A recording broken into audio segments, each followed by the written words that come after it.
Bien, perfecto. Buenas tardes nuevamente para todos. Muchas gracias a todos y a todas por participar. Bien, este webinar se llama Crisis Financiera de Colombia, cómo impacta los sistemas de gestión de las organizaciones. Y bueno, hemos decidido hacer en esta oportunidad este nuevo webinar teniendo en cuenta las actuales condiciones que se vienen presentando a nivel nacional, a nivel también de otros países de América Latina, de Estados Unidos y Europa. Y pues creo que teniendo en cuenta, por ejemplo, el evento histórico que sucedió el día de ayer a nivel económico, es pertinente hablar de este tema. La situación que se presentó con el dólar, porque se rompió la barrera psicológica de los 5.000 pesos. No sé si ustedes lo recuerdan, pero el año pasado no se pensaba que llegáramos a este nivel en donde la tasa representativa del mercado pudiese alcanzar los 5.000 pesos, porque se pensaba que una barrera psicológica era 4.400, pero pues se dio. Entonces, más aún con esta situación de la cual vamos a hablar más adelante, con mayor nivel de profundidad, pues es relevante conversar acerca del tema de la crisis financiera de Colombia. Bueno, muy bien, entonces para ello pues tengo aquí una presentación con la cual voy a hacer la explicación de todo el contenido. Entonces, comencemos. Tenemos previsto hablar acerca de tres temas esenciales. Un primer tema es conocer un poco cuáles son los indicadores clave que le miden el pulso a la economía en Colombia, ¿cierto? Y que son de hecho los que nos permiten pensar que puede haber una crisis financiera en Colombia. Lo segundo que vamos a conversar es acerca del impacto que pueden generar estas crisis a las empresas colombianas. Y lo tercero, que es precisamente lo que cada uno puede hacer para poder contribuir en que el impacto de la crisis no sea tan fuerte para las empresas donde ustedes estén trabajando y que por el contrario se convierta más en una oportunidad y no tanto en una amenaza. Así que, con base en esto, explicaremos todo el contenido de la sesión. Bueno, muy bien. Entonces, para iniciar, me gustaría precisamente hablar acerca de cuáles son esos indicadores de la economía colombiana que nos permiten visualizar una crisis. Y precisamente vamos a comenzar con lo que inició la introducción de esta sesión, y es precisamente la tasa representativa del mercado, el índice USD COP, que es precisamente el que mide cuánto vale un dólar en Colombia. Entonces, de aquí podemos hablar bastantes temas, ¿no? De aquí podemos explicar bastantes aspectos. Voy aquí a activar un momentico el resaltador para dirigir los elementos clave que quiero explicar. Esta gráfica que ustedes ven acá representa precisamente el comportamiento de la tasa representativa del mercado. Aquí podemos visualizar que en 2022 esa tasa representativa del mercado ha crecido un 34% desde mínimos, que fue precisamente acá en este punto, el 11 de abril, hasta el día de hoy, que llegó a 5.003 pesos por dólar. Bueno, aquí hay un punto muy importante que hay que tener presente y es que, como les comentaba, el año pasado, digamos que la barrera psicológica estaba por acá. Se pensaba que los 4.400 pesos por dólar era el límite máximo que podría alcanzar, y pues no se veía como algo factible que sucediera, que llegara hasta ese punto.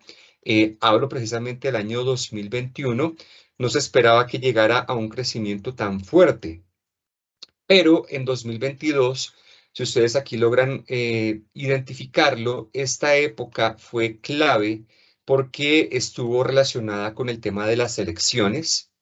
Aquí pues no quiero hacer comentarios tendenciosos relacionados con algún tipo de preferencia política, simplemente hago referencia a que en esta temporada, si ustedes lo notan, hubo una disminución en la tasa representativa del mercado hasta abril. Luego, cuando empezó la primera vuelta, se incrementó, ¿cierto?, el valor del dólar. Y después, cuando llegó la segunda, cuando comenzó el proceso para la segunda vuelta, se empezó a reducir también. hasta el mes de mayo, pero ya cuando se conocieron los resultados electorales, pues efectivamente empezó nuevamente el incremento. Bueno, aquí hubo varios factores que influyeron.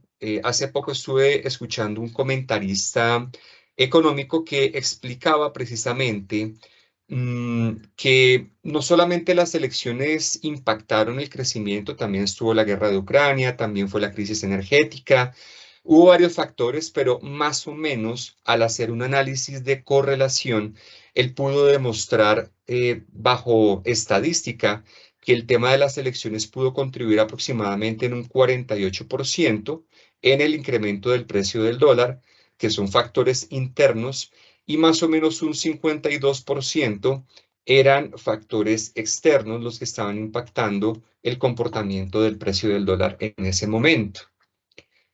El tema es que a hoy, pues el crecimiento ha sido acumulado un 34% desde mínimos hasta la fecha, ¿de acuerdo? Entonces, pues esta es una situación bastante compleja, es una situación que dificulta para muchas compañías porque muchas empresas a nivel nacional importan materias primas y al comprar estas materias primas del extranjero, pues lo hacen en dólares precisamente. Vamos a mirar un poco cómo ha sido el comportamiento de esta variable en otros países. Entonces, estas gráficas que ustedes ven acá son gráficas tomadas de Google Finance y aquí se puede observar que básicamente el incremento solamente en la región, en Latinoamérica, solamente ha sido superado por Argentina. Argentina ha tenido un incremento del 57.9% en la tasa representativa del mercado, esto es la comparativa de pesos argentinos por dólar, en donde se observa que el crecimiento, como les comento, es de o ha sido del 57.9% desde el último año. Estos son los últimos 12 meses corridos, es decir, desde noviembre hasta noviembre, noviembre de 2021 a noviembre de 2022.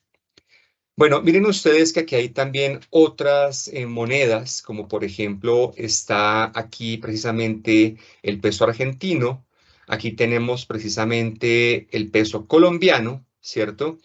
Y aquí tenemos otras dos monedas que han tenido un comportamiento inverso, al contrario, han venido fortaleciéndose, como es el caso del real brasileño y también el peso mexicano, que han tenido una disminución en ese mismo periodo de tiempo, del 9.44 el real brasilero y del 5.39% el peso mexicano. Si ustedes notan, ha sido un comportamiento a la baja en estas dos monedas, mientras que en Argentina y Colombia ha sido al alza y bastante fuerte. Es un rally y es bastante complejo ese comportamiento que se ha venido presentando. Esto lo que nos permite visualizar precisamente es que Colombia se encuentra en una situación compleja con respecto a otros países de la región, precisamente porque este incremento lo único que está reflejando, lo que está manifestando, es que la economía colombiana ha venido decreciendo con respecto a la región. También hay una situación bien importante que vale la pena resaltar, y es que si miramos hasta el periodo de mayo, acá, más o menos hasta acá, ustedes pueden observar que el comportamiento de las monedas de estos tres países era más o menos similar. Cuando comenzó junio en adelante, ya Colombia empezó a alejarse de esos otros dos países y empezó a crecer a un ritmo supremamente más agresivo que los dos países con los cuales estamos haciendo la comparación. Entonces, pues bueno, nuevamente pueden haber aquí factores políticos, económicos y externos, pero la situación es esa. La situación es que el dólar con respecto al peso colombiano está generando un crecimiento bastante fuerte. Y bueno, ahorita vamos a examinar un poco más a fondo cuáles son las situaciones que pueden generar este crecimiento y también cuáles son los efectos que pueden causar. ¿Cuáles son las razones que están generando este incremento? Bueno, ya habíamos comentado que hay una variable que es política, ¿sí? También hay otras variables que son de índole económica. Resulta que dentro de esas variables económicas hay algunas que son externas, como por ejemplo lo que hemos comentado de la guerra de Rusia y Ucrania, También está el tema de la crisis de energía, ¿sí? No sé si de pronto han escuchado mencionar que el precio del gas ha venido incrementándose hasta un 35% desde comienzo de año.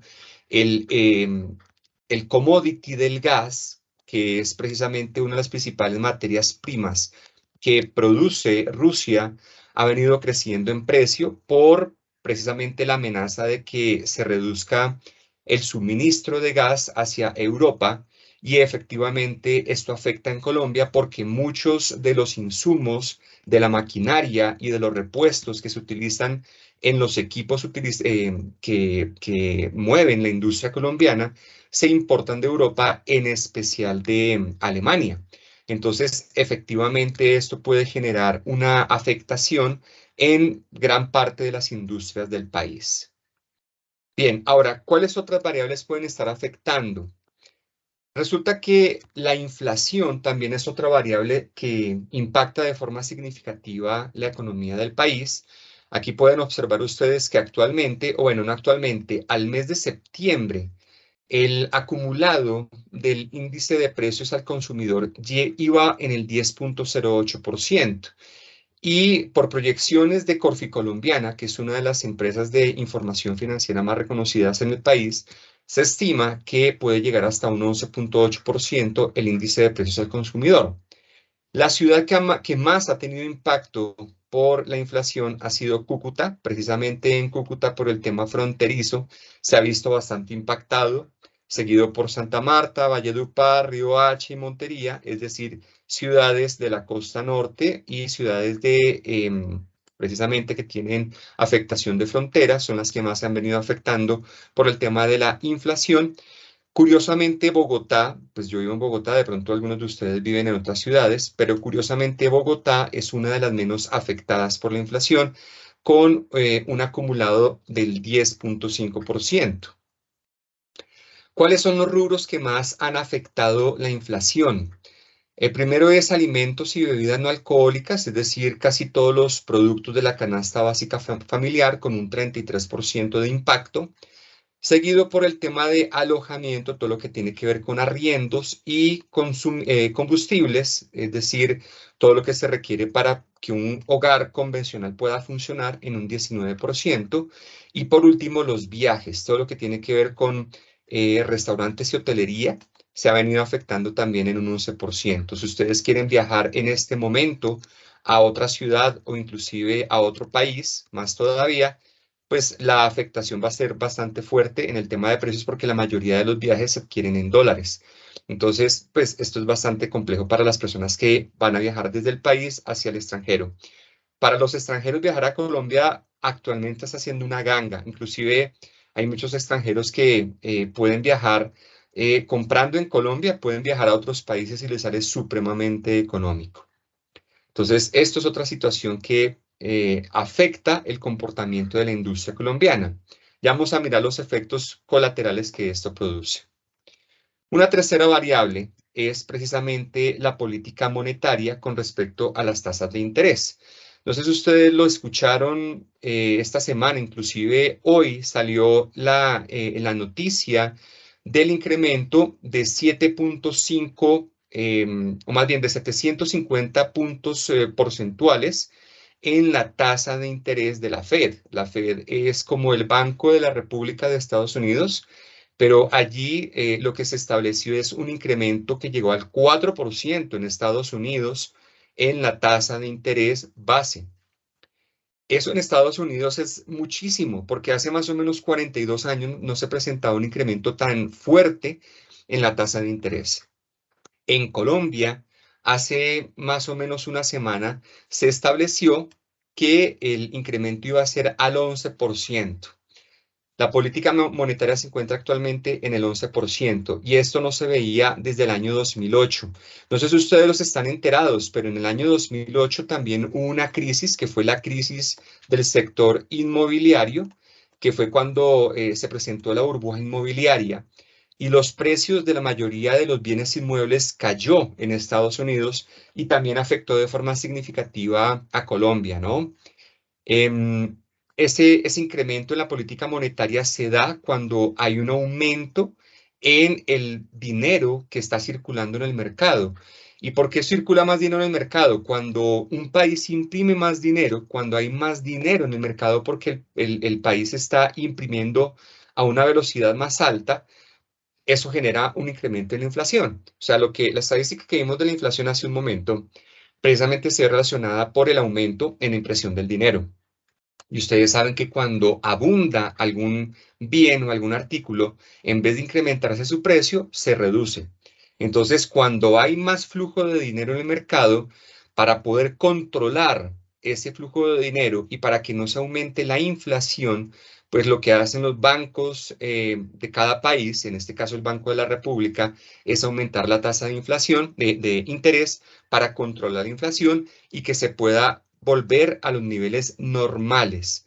La meta de inflación en el país estaba aproximadamente al 2% y efectivamente ese 2% se venía logrando para el año 2021, pero debido a la situación de la pandemia, pues precisamente tuvo que volverse a incrementar em, el valor de las tasas de interés con el fin de controlar o regular nuevamente el tema de la inflación.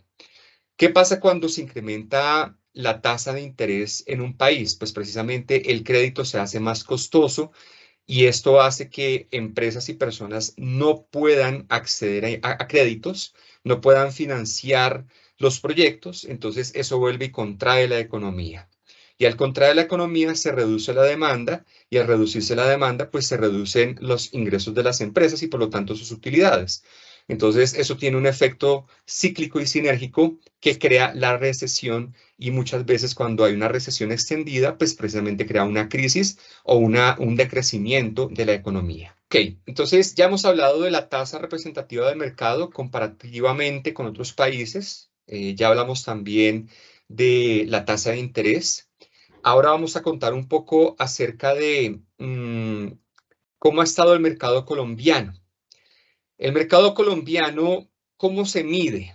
¿De qué manera uno puede hacer para poder entender cómo se encuentra el mercado empresarial, el mercado a nivel compañías, cómo se encuentra? Bueno, una manera de hacerlo es visualizar los índices bursátiles que en Colombia se controlan a través de un índice que se llama ICOLCAP.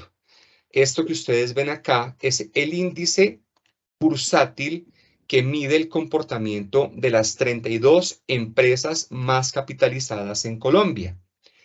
El ICOLCAP es una métrica que permite visualizar el comportamiento que tiene el mercado y de hecho es un comportamiento anticipado. Lo que sucede con el ICOLCAP, no solamente aquí en Colombia, sino en otros países del mundo, un índice que es muy similar, pero en Estados Unidos es, por ejemplo, el S&P 500, si no sé si de pronto lo han escuchado, el S&P 500 o el Standard Poor's 500, que mide el comportamiento de las 500 empresas más grandes de Estados Unidos. Ese es uno muy utilizado. Otro índice es el Dow Jones. El Dow Jones también mide el comportamiento, pero de las empresas industriales de Estados Unidos, que no necesariamente son las más grandes, pero son las empresas representativas de la industria de los Estados Unidos, mientras que el S&P 500 mide principalmente el comportamiento de las 500 más grandes. Otro índice también muy utilizado es el índice Nasdaq, pero el índice Nasdaq es ya más un comportamiento de las empresas del sector tecnológico, como Google o Alphabet, como Meta, ¿sí? Como de pronto Apple, entre otras. Y estos índices permiten predecir el comportamiento que van a tener las empresas, la industria, los servicios en un país particular. En Colombia es el ICOLCAP, en Estados Unidos son estos índices que acabo de mencionar, en España es, por ejemplo, el IBEX, ¿cierto? El Nikkei en Japón y así sucesivamente, ¿no? Entonces, cada país tiene su propio índice. Si ustedes observan, pueden encontrar que el máximo en 2022 estuvo aproximadamente por acá en 1.628 puntos. Estos son puntos de la métrica. Y este índice lo que nos permite visualizar es el comportamiento precisamente de las 32 empresas más reconocidas del país y más capitalizadas que cotizan en bolsa, en la Bolsa de Valores de Colombia. Y lo que podemos observar acá es que ha tenido una caída acumulada del 23% hasta 31 de octubre de 2022. Ayer estaba en 1.245 puntos, pasó de 1.628 a 1.245 puntos. Es una caída acumulada del 23,7% desde máximos de marzo de 2022. Curiosamente, marzo precisamente fue antes del tema electoral, entonces el tema de las elecciones también afectó el comportamiento del mercado bursátil. Ahora bien, en la industria bursátil se suele decir que los mercados anticipan el comportamiento de la economía de un país. Entonces, cuando uno ve ese comportamiento del Colcap, lo que está diciendo es que ya está descontando el comportamiento que va a tener la economía en los próximos meses. Normalmente el mercado se anticipa aproximadamente entre 3 meses y 6 meses el comportamiento de la industria, ¿de acuerdo? Lo que podemos ver acá es que este decrecimiento está reflejando lo que puede pasar con la economía en los próximos 3 a 6 meses. Entonces, si ustedes observan acá, unos puntos más bajos de la caída fue aquí entre junio y julio, y otro punto de los más bajos fue a mediados de septiembre. ¿Qué pasó en esos dos momentos? Resulta que el Icolcap, una de las principales empresas que mueve el Icolcap, es Ecopetrol.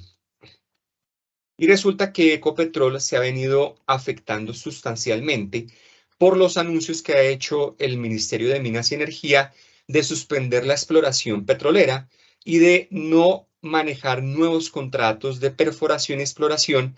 Y pues efectivamente esto ha afectado significativamente las acciones de Ecopetrol. Ecopetrol es la empresa más grande del país. En 2022, segundo trimestre, generó 17 billones de pesos de utilidades.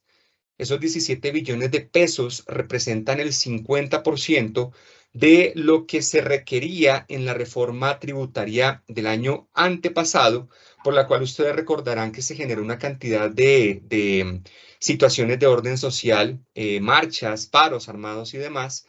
Pero miren ustedes que con esa utilidad de esos 17 billones de pesos, se hubiera podido pagar el 50% de la reforma tributaria de ese momento. No se hizo y hoy estamos a puertas de una reforma tributaria que puede costar aproximadamente entre 38 millones, 38 mil, 38 billones, perdón, 38 billones y 50 billones de pesos, que es significativamente más fuerte que la de hace un año y medio. Entonces, claro, cuando el Ministerio de Minería y Energía empezó a generar este tipo de anuncios de que ya no se va a continuar exploración petrolera, perforación petrolera, pues evidentemente las acciones de Ecopetrol se afectaron y por lo tanto el Icolcap también se afectó y por lo tanto el mercado a nivel nacional también se va a ver sustancialmente afectado. Entonces, claro, cuando hay anuncios de este tipo en el país, esto lo que va a generar es una complicación para que las industrias puedan seguir creciendo, porque precisamente el mercado del petróleo es el que más divisas genera para el país. La exportación de petróleo es la que más produce dinero en el país. Entonces, cuando se corta la gallina de los huevos de oro, cuando se mata la gallina de los huevos de oro, precisamente eso genera una afectación económica bastante fuerte. Claro, ahí hay un tema también de sostenibilidad a largo plazo que puede afectar positivamente, pero pues no se puede manejar de una forma tan rápida. Este tipo de cambios a introducir economías sostenibles en un país que es netamente petrolero puede tardar perfectamente entre 30 y 40 años esa introducción. Y hacerlo pues en un periodo de tiempo tan corto es bastante riesgoso para el país a nivel económico. Entonces, esta es otra de las variables que también se ha afectado bastante y que permite predecir el comportamiento que puede presentar la economía en los próximos 6 meses. O sea que si esto se presentó ahorita entre septiembre y octubre, a 6 meses estamos más o menos marzo, abril del próximo año. Entonces, efectivamente, vamos a ver el impacto que puede generar esta situación. Ahorita la compra de bienes inmuebles, si lo vas a hacer con crédito, no es tan recomendable porque precisamente es bastante costoso. Ustedes pueden encontrar compañías financieras y bancos que pueden estar cobrando en finca raíz entre el 17 y el 20%, lo cual para créditos hipotecarios es supremamente alto, cuando un crédito normal debería estar más o menos entre el 10 y el 13%.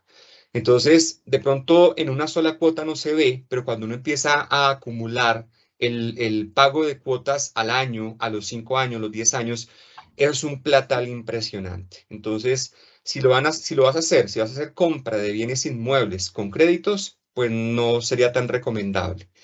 Si tienes dinero ahorrado, sería mucho mejor. Ahora bien, no necesariamente tú tienes que comprar una casa o un apartamento para invertir en finca raíz.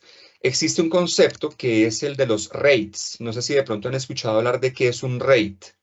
Un REIT es un activo financiero que consiste precisamente en invertir en finca raíz o en real estate. Y aquí en Colombia, por ejemplo, existe una empresa a través de la cual uno puede invertir en finca raíz sin necesidad de tener que comprar una casa o un apartamento. Si ustedes, por ejemplo, ingresan a través de una plataforma que se llama TRI, esto no es una recomendación, es por donde ustedes pueden acceder a ella, pero hay muchas otras opciones.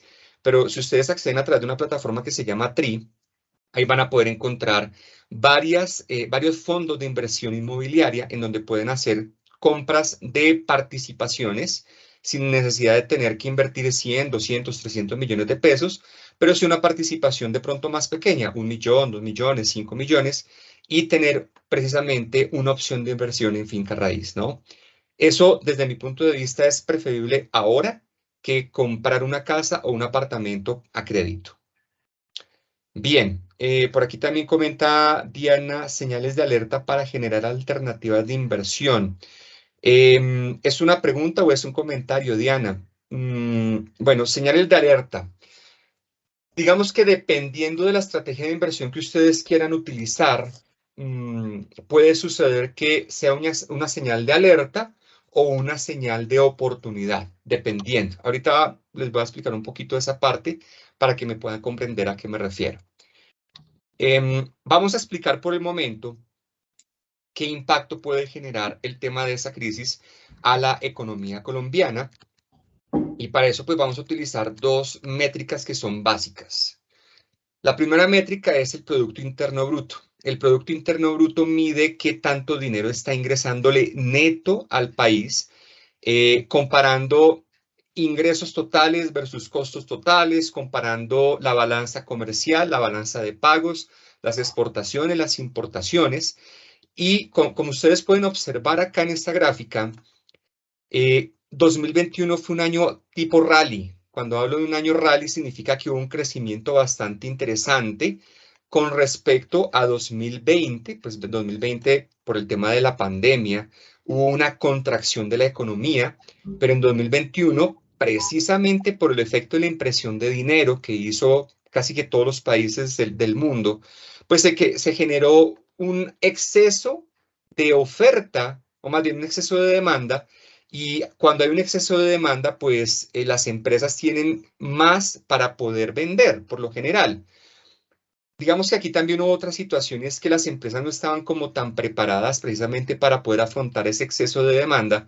Entonces, el crecimiento de la economía fue bastante interesante.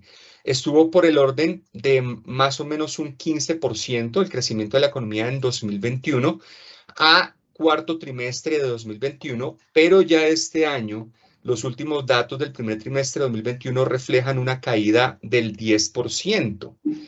Y la proyección que tiene precisamente Corfi Colombiana, que era la fuente que les había comentado hace un momento, indica que puede llegar a un 8%. Entonces, imagínense, del 15% a un 8% hay una disminución bastante significativa.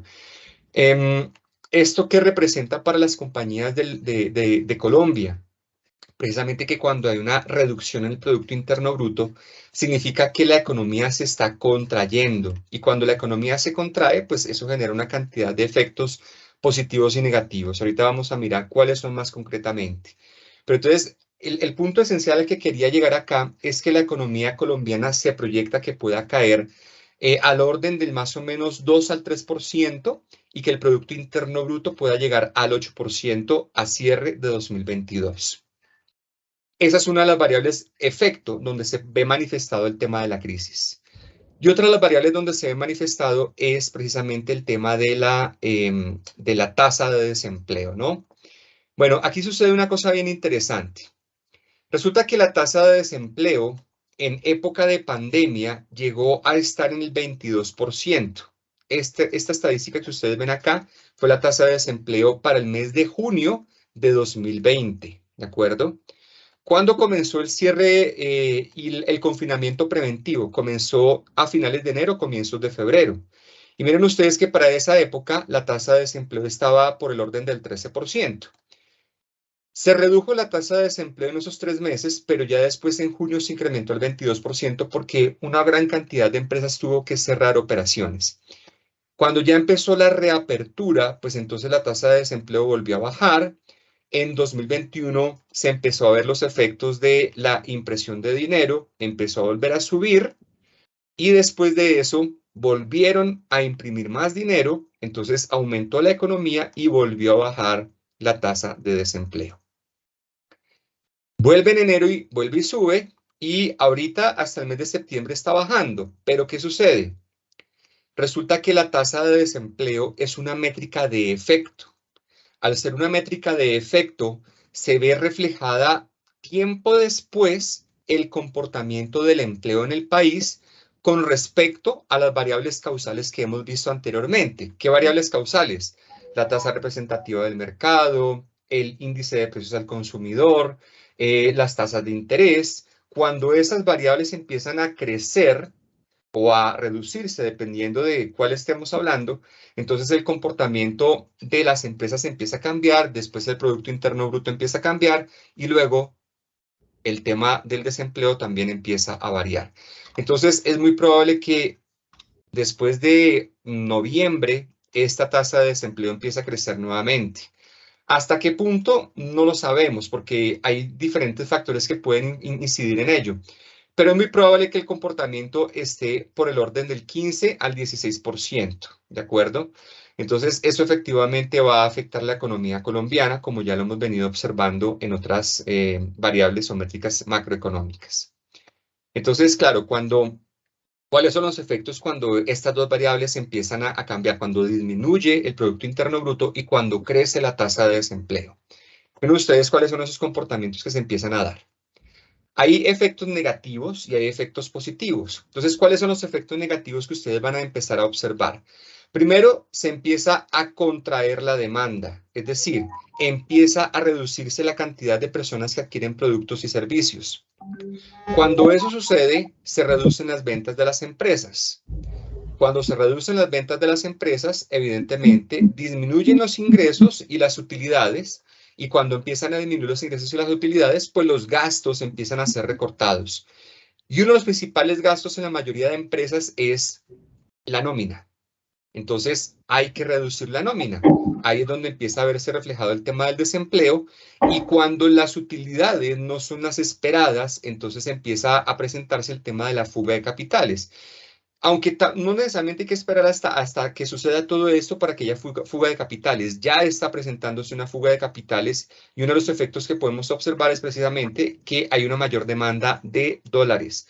Esa es también otra de las razones por la cual la tasa representativa del mercado está empezando a crecer, o bueno, ha venido creciendo tan sustancialmente, porque los inversionistas empiezan a darse cuenta que el riesgo país aumenta. Entonces no quieren exponerse a ese riesgo y sencillamente empiezan a comprar o a hacer inversiones en otros países diferentes a Colombia. Entonces, esa fuga de capitales es bastante compleja porque hace que haya mayores cantidades de personas jurídicas que empiecen a sacar el dinero de Colombia y empiezan a invertir en otros mercados, como por ejemplo el de Estados Unidos, como por ejemplo el de Europa, ¿no? Eso hace que la economía se contraiga y pues efectivamente al aumentar el desempleo, al reducirse los ingresos de las empresas, tampoco va a ser tan factible que crezca los salarios, y eso empieza a generar una afectación en la economía de las familias, se contrae la economía personal. Esos son los efectos negativos. Ahora bien, también pueden haber oportunidades allí, porque sucede que las empresas que exportan, digamos que esta situación es difícil para las empresas que solamente importan, pero si las empresas también llegan a exportar, pueden equilibrar su balanza comercial, es decir, lo que importan versus lo que exportan genera una especie de equilibrio y eso permite que la empresa pueda seguir subsistiendo. El problema está en que no todas las empresas exportan. Hay una baja cantidad de compañías en el país que exportan productos y servicios.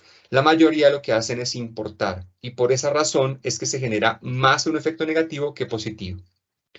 Cuando las empresas exportan, ya sea productos o servicios, se genera un aumento en las oportunidades de ventas en mercado extranjero.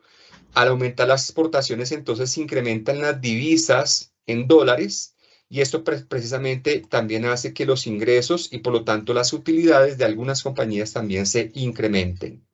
Pero le repito, esto no es la mayoría de compañías, es una baja proporción de las empresas y precisamente eso hace que la mayoría se vea afectada de forma negativa y no positiva. Bien, entonces, teniendo en cuenta esta situación, ¿qué puede hacer cada uno de ustedes para apoyar la compañía en manejar la crisis? ¿Qué se puede hacer para poder abordar esta situación? Pues hay varias acciones que se pueden tomar para manejarlo desde la empresa y también varias acciones que se pueden tomar para manejarlo a nivel personal. A nivel empresarial, ¿qué pueden hacer ustedes? Miren, uno de los principales aspectos clave es aprender a identificar nuevos nichos de mercado. Es decir, si ustedes están trabajando en una compañía que solamente le vende a personas jurídicas o naturales en el mercado local, el mercado nacional, una de las cosas que pueden hacer es ayudarle a la organización a identificar mercados afuera, hacer estudio de mercado a nivel internacional. ¿Cómo es? O sea, pueden identificar qué otros nichos de mercado pueden existir en otros países, sobre todo aquellos países donde el tema de la devaluación de la moneda local no esté afectando significativamente. Por ejemplo, pueden identificar mercados en países como México, ¿cierto? En países como Panamá, porque Panamá también está dolarizado, Ecuador, que también está dolarizado, o también países como Brasil, que aunque no está dolarizado, también ha tenido un buen comportamiento en relación con el dólar, ¿cierto? Si de pronto hacen exportaciones a países que se ven afectados negativamente por la devaluación, como por ejemplo Argentina, Venezuela y demás, entonces sería bueno revisar hacia qué otros nichos de mercado se pueden orientar porque pues efectivamente va a generar un efecto negativo. Ahora, con lo que pasó esta semana con la reunión entre Petro y Maduro, ahí también se crean nuevas posibilidades de reactivar relaciones con otras empresas de Venezuela. Entonces, esa opción también se puede explorar, pero con mucho cuidado, ¿de acuerdo? Aquí precisamente hay que tener mucha capacidad de análisis para poder identificar cuál es ese nicho de mercado que puede ser benéfico y rentable para la organización, con el fin de evitar que se generen riesgos adicionales a la compañía, ¿no? También es importante que ustedes participen en la optimización de los procesos de marketing y ventas.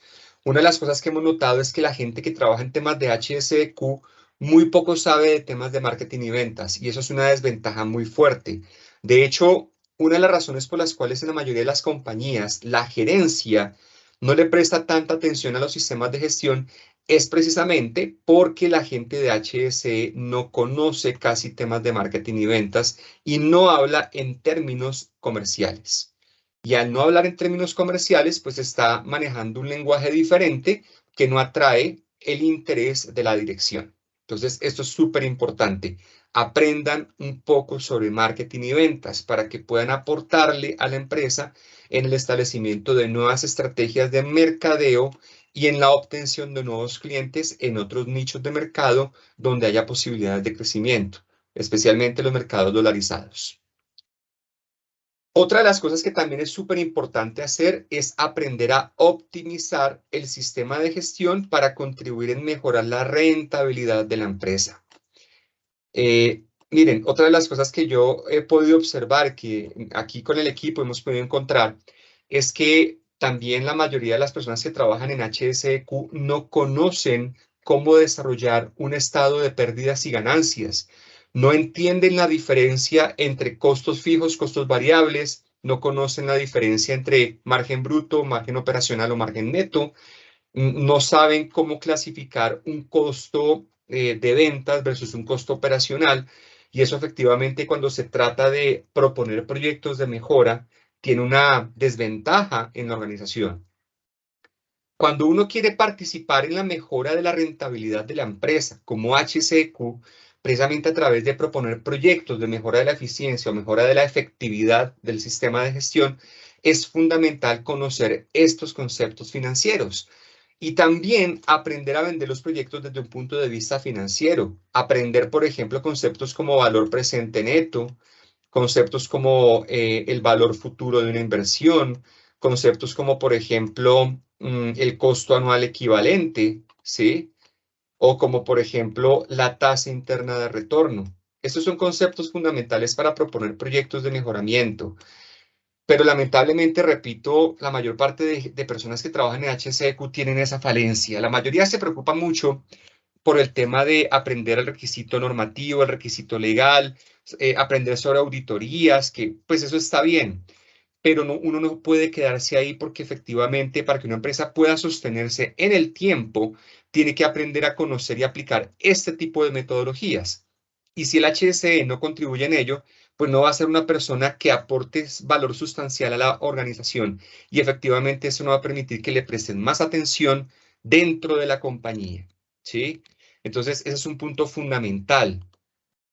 Cada vez que ustedes estén trabajando dentro de un sistema de gestión, es fundamental que aporten en el desarrollo de estrategias que contribuyan a la mejora de la rentabilidad de la compañía, porque eso va a hacer que su cargo tenga mayor valor para la alta dirección.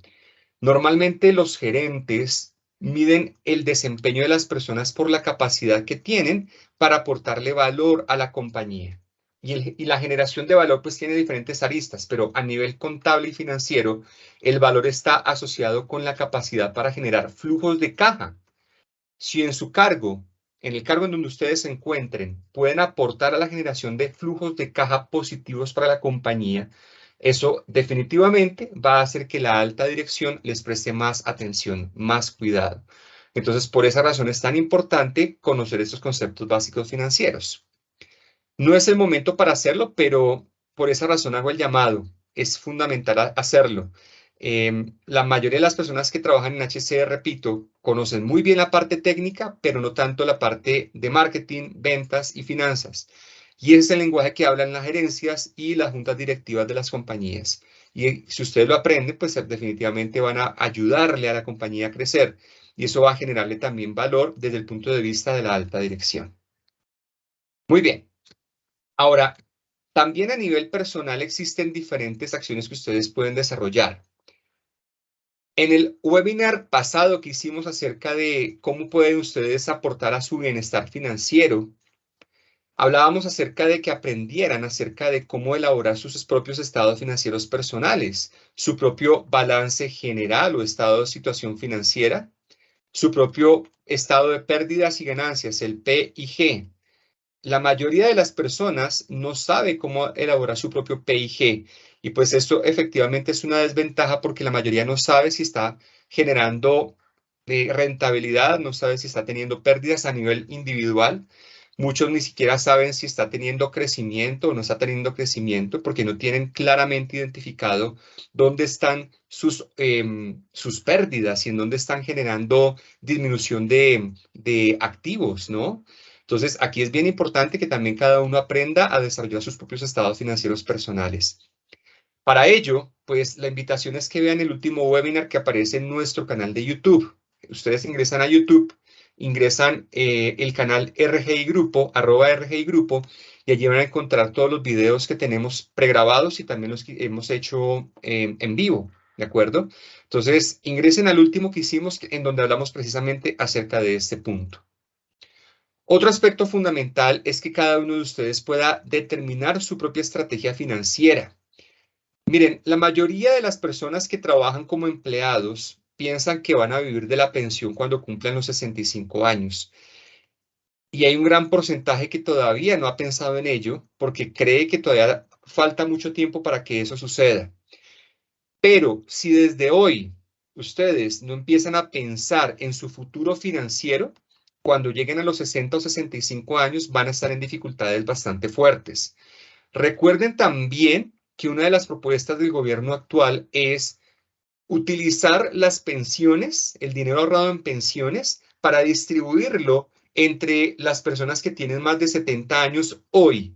O sea, los viejitos que tienen más de 60, 65 años que están en situación de vulnerabilidad, lo que quieren es utilizar ese dinero, los ahorros de los colombianos, para distribuirlos a todos la población de más de 65 años que está en estado de vulnerabilidad.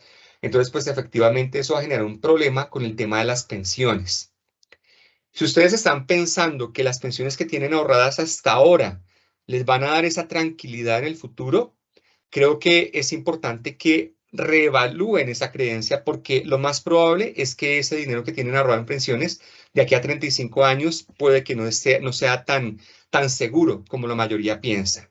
Entonces, esto implica que ustedes empiecen a formular sus propios objetivos financieros y a establecer una estrategia financiera que les permita diversificar el riesgo y también que les permita generar diversificación en sus fuentes de ingresos. Dentro del tema de los ingresos, existen los ingresos generados por ingresos activos, ¿de acuerdo? Y también están las fuentes de ingresos pasivos. Está bien que ustedes tengan múltiples fuentes de ingresos activos, pero es mucho mejor si tienen fuentes de ingresos pasivos. ¿Por qué razón?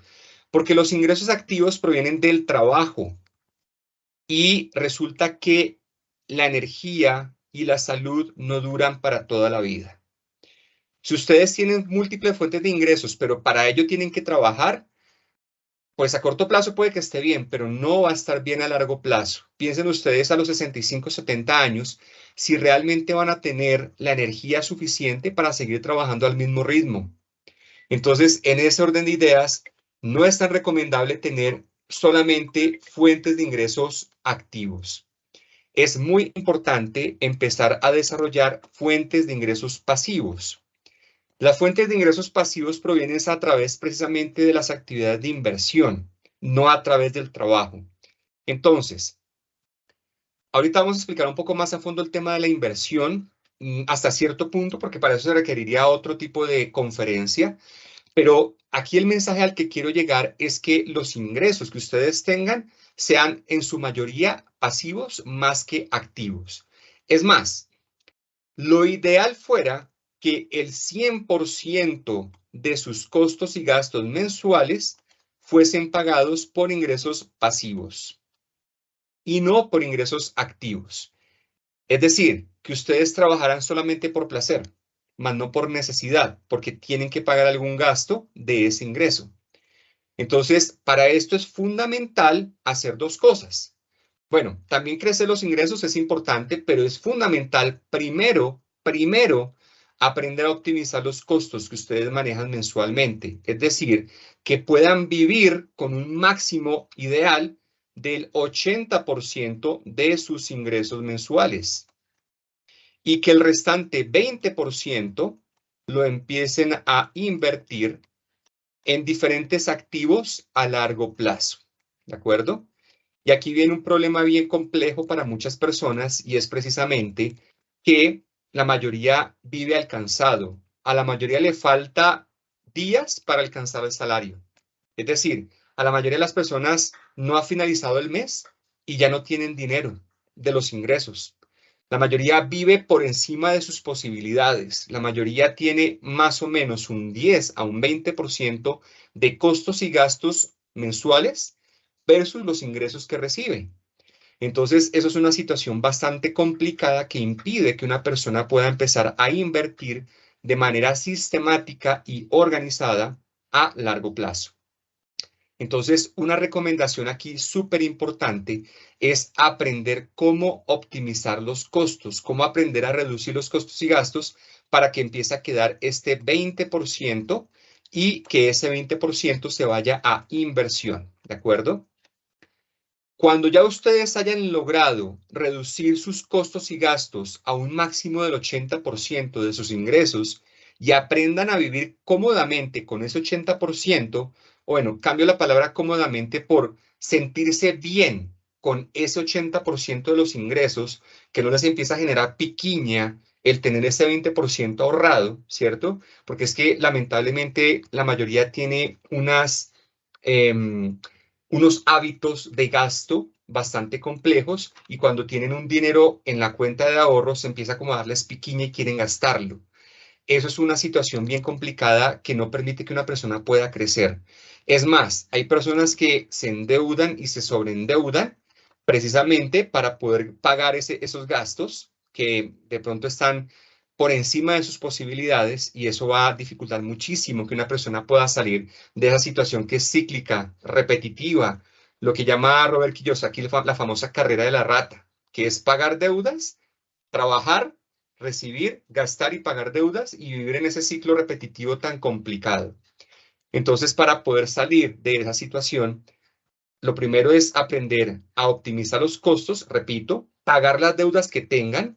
Es fundamental evitar endeudarse o endeudarse a una tasa de interés por encima del retorno que puedan ustedes recibir de esa inversión, ¿cierto? Y después empezar a invertir. Pilas con un concepto súper importante también con el tema de los costos personales.